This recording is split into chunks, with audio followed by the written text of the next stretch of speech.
You are listening to the Healthy Leader Podcast with Tracy Fisher, episode number 14. Welcome to the Healthy Leader Podcast, where it's all about optimizing your health, energy, and performance for your mind and your body. And now, your host, Master Coach Tracy Fisher. Hello there, and thank you for joining me today. And I want to say a big thank you to those of you who have left reviews on iTunes. I have a few of them now. Woohoo! So I'm very excited about that.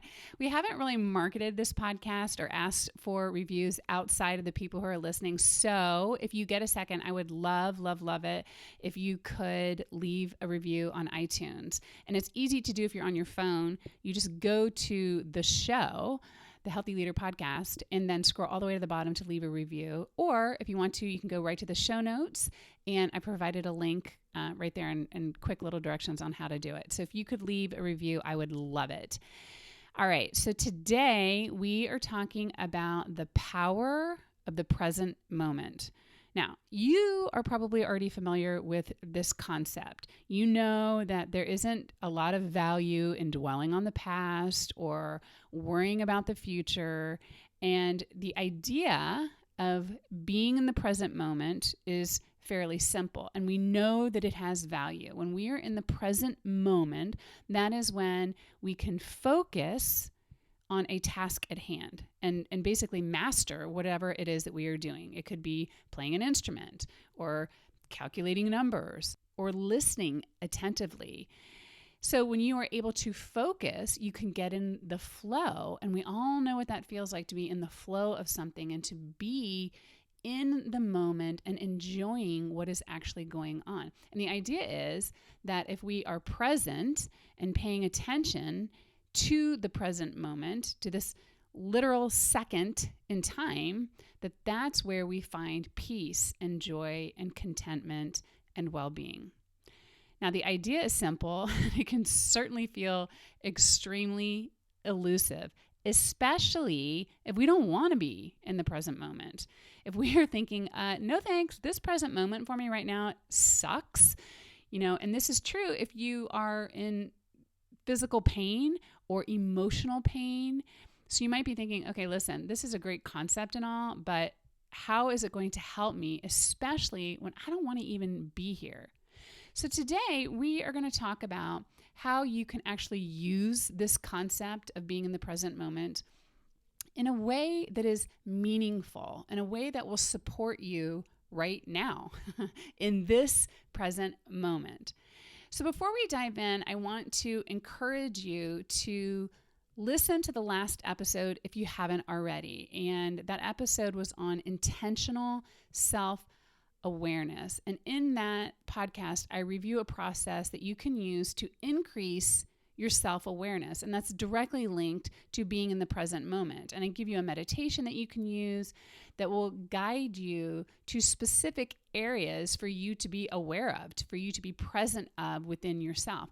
And this is really cool because this tool helps you to create a little bit of space to begin to witness yourself and to see yourself, and basically to see your personal reality and what is going on with you mentally, emotionally, and physically. And when you see your personal reality, you also see your personality. What are your thoughts and your emotions and your actions? And when you can see it, then you can change it if you want to.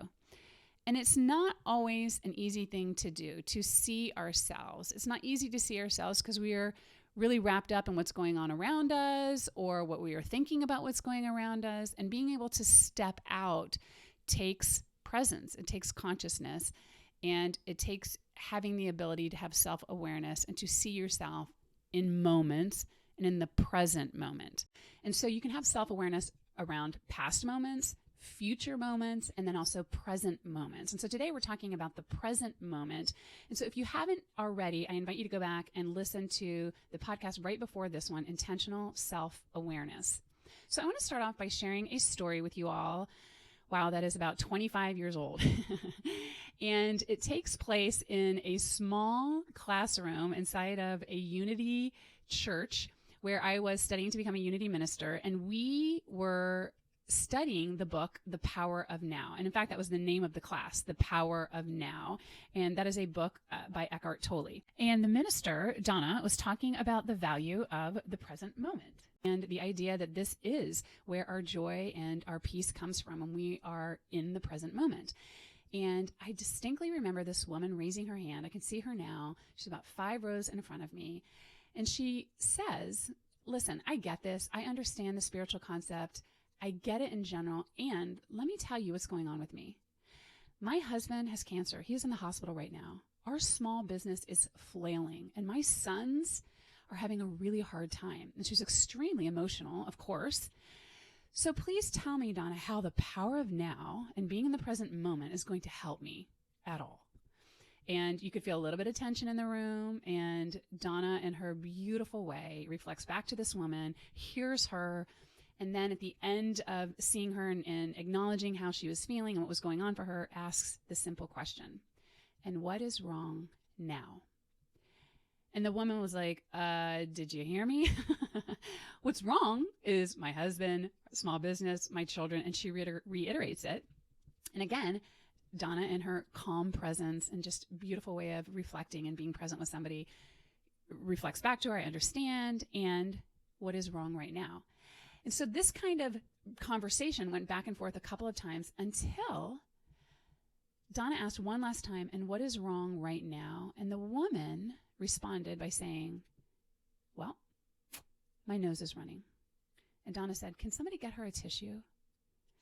And I will never forget that moment because it was tense. I got the concepts of the power of now, and I also understood what this woman was saying. She's like, listen, things are not good right now, so how is this even going to help me? And the point was brought home extremely profoundly that right now, in this moment, in this room, in this second, what is wrong? And the truth was that nothing was wrong in that moment. All that was quote unquote wrong was that she needed a tissue. And it showed me how difficult it can be to be in the present moment. And I will never forget it because that is when I understood truly for the first time the power of the present moment. And I want to tell you why this is important. It's important first and foremost because it can bring you peace in the present moment. It can take you out of your story, just like it did with that woman, and bring you into the moment and to understand what is in this second in time. And so it can take us out of our stories about how bad the past has been or how bleak the future might be, and to just bring us right here to this moment. And this moment is where you can use that intentional self-awareness and think, okay, what is going on with me mentally, emotionally, and physically? And for that woman, she went right to physically, my nose is running. And you can solve that in the present moment and understanding and being self-aware to what is going on with you first and foremost in the present moment in this exact second. And then you can also be aware of what's going on in the external environment. You know, what are other people saying? What is going on with the traffic or with transportation? Or what exactly is this person saying to me? And so you can be present to both yourself, first and foremost, and then also to what is going on around you. And when we are able to recognize the moment, it's an opportunity to gently pull ourselves out of the whirlwind of life.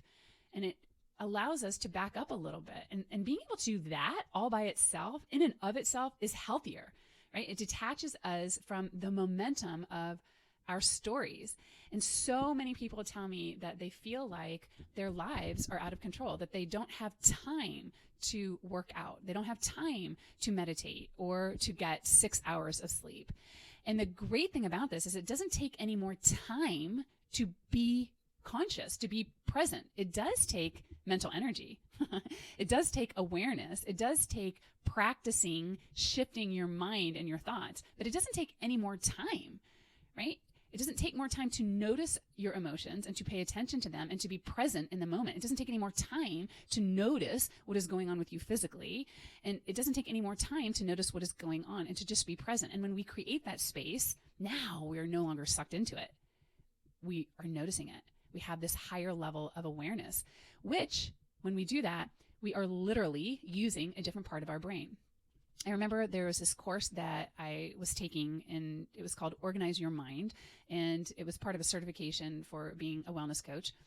And there was this great slide that was created by Dr. Carson and Meg Moore, who's the head of Well Coaches. And it shows the different regions of the brain that light up during different brain states. And so I'm just going to try to describe this to you. If you can imagine two intersecting lines like a cross, or a small T with a high part on the T. And along the x-axis, or the horizontal line, is your degree of focus or control, basically of your thoughts. And on the left side is high control, and then on the right side was low control. And then along the y-axis, or the vertical axis, is the range of thinking, that's at the top, and then at the bottom is experiencing. And right in the middle of those two lines, at the center intersection, at the center of the cross, if you will, is meta-awareness. And meta-awareness is when you are witnessing yourself. This is the place where you are aware of your thoughts and your emotions and your physical state. This is the place when you are witnessing yourself. And this intersection right here is the place, the space, the mental awareness, the meta-awareness of where you transform. It's where you reflect on yourself and your own learning, and it is where you develop higher order thinking and create that space and gain perspective that you just cannot have when you're in the rat race and when you are consumed by it, when you are thinking of the past and the future. And when we have that space, then, and this is another benefit of being conscious of the moment, then you can be conscious of what it is that you get to do in that space, instead of just circling around and not even being aware of it and being stuck in the thoughts of the future, the thoughts of the past, and that emotional and mental habit pattern, feeling like you're on the same hamster wheel and that you can't get off. I was just listening to, I think it was a podcast where I heard that 90% of our thoughts are recycled from the day before. 90%. And if that's true, then that means that 90% of our emotions are also recycled. And so if we are practicing the meta skill of being aware of ourselves in our moment, and when we master that and notice what is going on with ourselves, then we can change those thoughts and those emotions. And this is why one of the very first things that I do with people when I'm working with them on habits is to understand whether or not they know what they are doing in the first place. Are you even conscious of what you are doing? So for example, do you reach the bottom of a chip bag and then you're like, oh my gosh, I'm a little surprised. I didn't even realize that I ate all of them. Or another example would be if you have had an argument with your teenager and then afterwards you're like, oh, darn it, I did it again. I wasn't listening. I flew off the handle. I said things that I said I wasn't going to say anymore. Or here's a really good one. You find yourself deep in the internet when your project is sitting on your desk and an hour has gone by and you're now behind. If that's you, you are certainly not alone. And the first step is actually realizing that you are doing it in the moment. And that means being conscious and present of it, noticing, oh shoot, right now I am eating and I'm eating off of my protocol. I'm eating chips that are not on my protocol. Oh shoot, you know what? Right now I'm starting to say things to my child that I said I wasn't going to say. Right now I am in the internet when I really should be working on my project. So we just have to notice what's going on in the present moment, because we can't bring ourselves back to focus if we don't realize that we're off the path to start with. And so being conscious in the moment when you have the urge to eat, to drink, to yell, to stop working on your project, it's key to be conscious of that, because that is when you have the opportunity to bring yourself back. And that's when you can say, okay, here it is. This is the moment. This is where I get to be consciously present and not resist what's happening or judge it in any way, but to sit and be with it. Now, here's the warning. What eventually happens at this point, when we start becoming conscious, when we are watching our behaviors, we have cognitive dissonance. There's a part of us that is intensely craving chips. There's a part of us that really wants to continue yelling. And there's a part of us that wants to stay on the internet because it feels good. There's a self-soothing going on. It's an old pattern, and it feels better to stay in that pattern, even if it's not our ideal action. And we also simultaneously don't want to be doing it. So that's cognitive dissonance. We are in this place where we want it and we don't want it. It's that angel and the devil place. So that's part of the experience as well. And of course, it's uncomfortable. And I invite you to be with it anyway, to be conscious in those moments as well, to look into that empty chip bag and look around and notice what's going on. Are you in front of the TV zoning out? Are you working? Were you really hungry and you didn't have food planned out? Were you bored, or were you just stressed? When you got sucked into the argument, what were you thinking? Were you thinking that you're so tired of repeating yourself and you're tired of your child not listening, and maybe they're not going to be resilient enough, or maybe she doesn't understand how to take responsibility? What is it that you're thinking, and what problem are you solving? And then how come you can't stay focused on your project? When did you lose your focus and go down that rabbit hole of research or social media, and why? What were you trying to achieve? What was going on in those moments? What is going on for you right now? And to truly answer these questions in some form or another, figure out what it is that you are looking to change in that moment. What were you thinking would make it better in this next moment if you were to eat the chips, yell at your kid, or just go on the internet? And the idea here is that what we are understanding is how we're trying to get out of our present moment and think that the next moment will be better if we take this particular action. We want to get out of the sucky moment and get on to the next one. So we take a break, we make ourselves feel better with food or alcohol or shopping, and I want you to listen carefully here, we even make ourselves feel better with worrying or thought spinning or telling stories about how awful things are. Now, I know that sounds really crazy. Why would anyone choose to worry on purpose or to be anxious or to create anxiety? And the answer is because it's what we know. It's comfortable to stay in our old patterns. We're comfortable in our old ways. We're comfortable in our thought patterns. We're used to thinking a certain way. And we know that nerve cells that fire together wire together, and that the pattern of our thinking and the pattern of our emotions, even if they are negative, can actually feel comfortable to us. So being present to that in the moment, being present to those thoughts and those feelings is uncomfortable. And so what I want to do is to give you one idea that will help you in those moments. And I have to tell you that this thought was life-changing for me. And it comes from a lot of things, but when I was thinking about it and preparing for this podcast, my mother-in-law came to my mind. And throughout the years, she had this one thing that she would say to me and to people around her. I heard her say it to my children. And the thought was, this is your moment.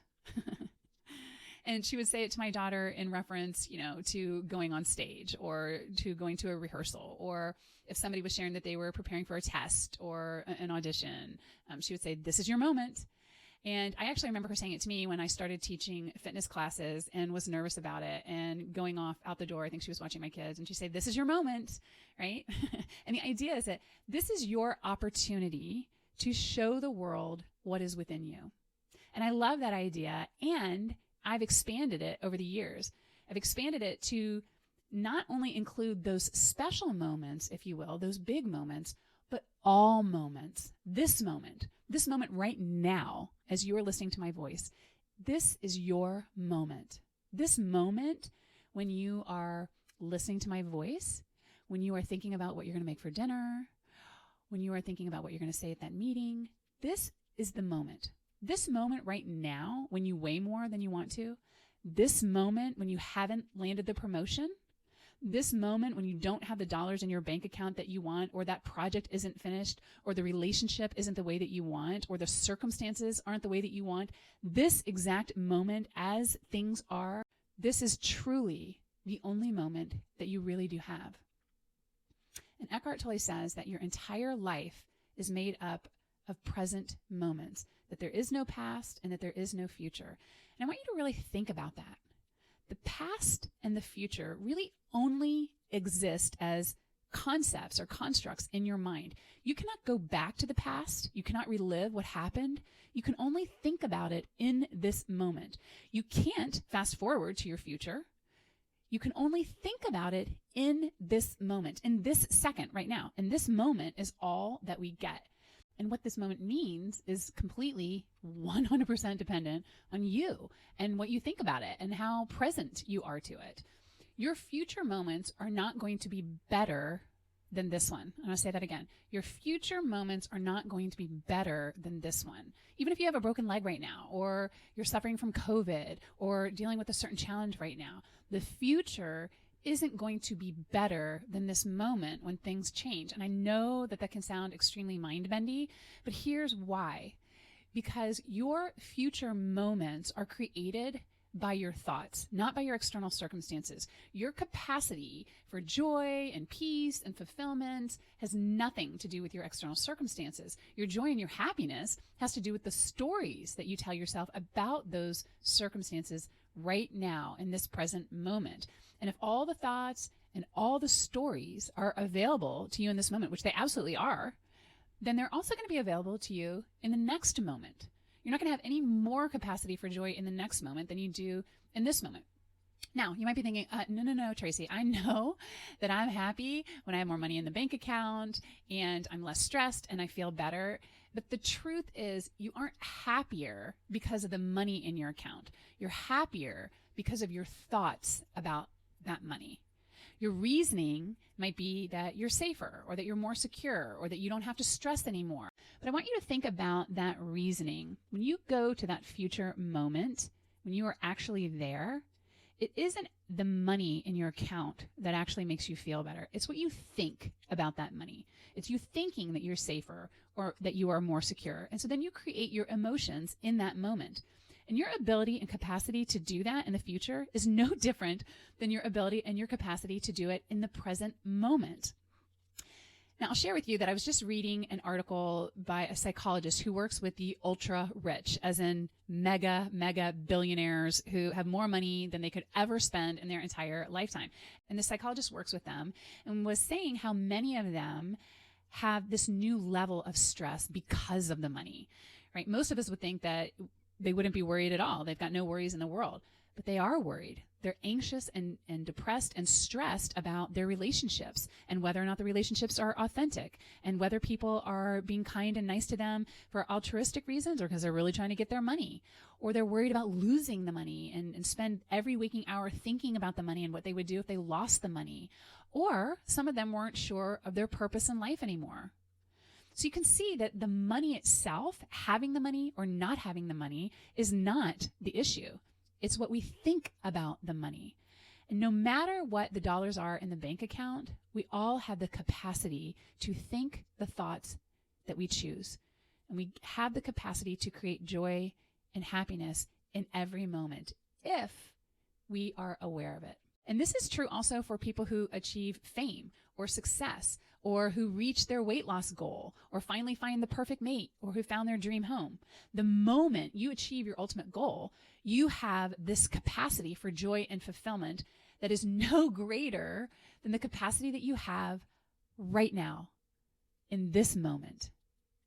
Now, I want to say that just because we are going for a weight loss goal or the perfect mate or more dollars or looking for a dream home, just because we are growing and looking to level up in a variety of ways, that doesn't mean that we have to sacrifice our joy of this present moment. It doesn't mean that that moment when we achieve that goal is going to be better than this one.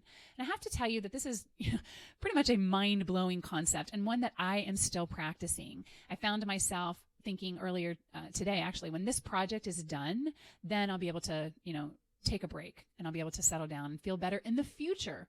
Then I'll be at peace. I'll be less stressed. And I had to catch myself and remind myself that that's just a story. And I am noticing when my brain wants to go to those future moments, and what my brain is doing is basically enticing me to get out of this present moment and to basically deny this moment for the sake of the next one. And I want to stay in this moment and love where I am and really enjoy this moment.